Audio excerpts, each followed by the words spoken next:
এতদিন বড়া শূন্য আইছি শুধু নারী দর্শন করে, নারী নির্যাতন করে পুরুষেরা। আর এখন 2025 সালে আইসা সবটাই উল্টা দেখতেছি। এখন দেখি আমরা নারী না, পুরুষ দর্শন করে নারীরা, পুরুষ নির্যাতন করে। দেখেন সবাই ভিডিও।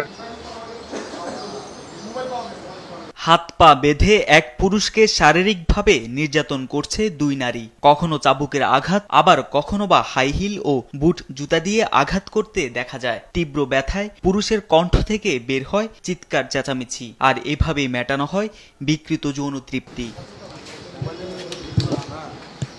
দীর্ঘদিন ধরেই রাজধানীর বসুন্ধরা আবাসিক এলাকার একটি বাসায় বিকৃত যৌনাচার চালিয়ে আসছে কয়েকজন নারী, যার ভিডিও ধারণ করে ছড়িয়ে দেন সামাজিক যোগাযোগ মাধ্যমেও।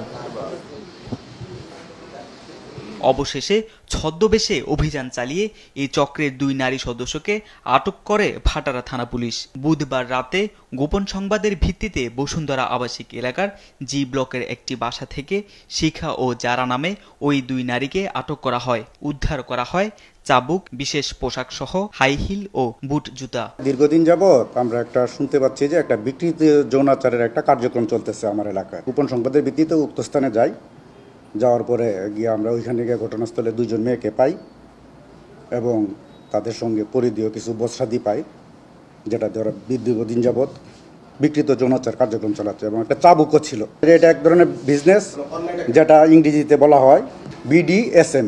এটা ওদের মধ্যে যারা বিকৃত মস্তিষ্কে, যারা বিকৃতভাবে যৌনাচার তৃপ্তি নেয় বা বুক করে, ওরা এইগুলা, এই কাস্টমারগুলো ওরা বেছে নেয়। অভিযুক্তদের বিরুদ্ধে আইনগত ব্যবস্থা নেওয়া হবে বলেও জানান তিনি। তারেক মাহমুদ সুজন, দেশ টিভি, ঢাকা।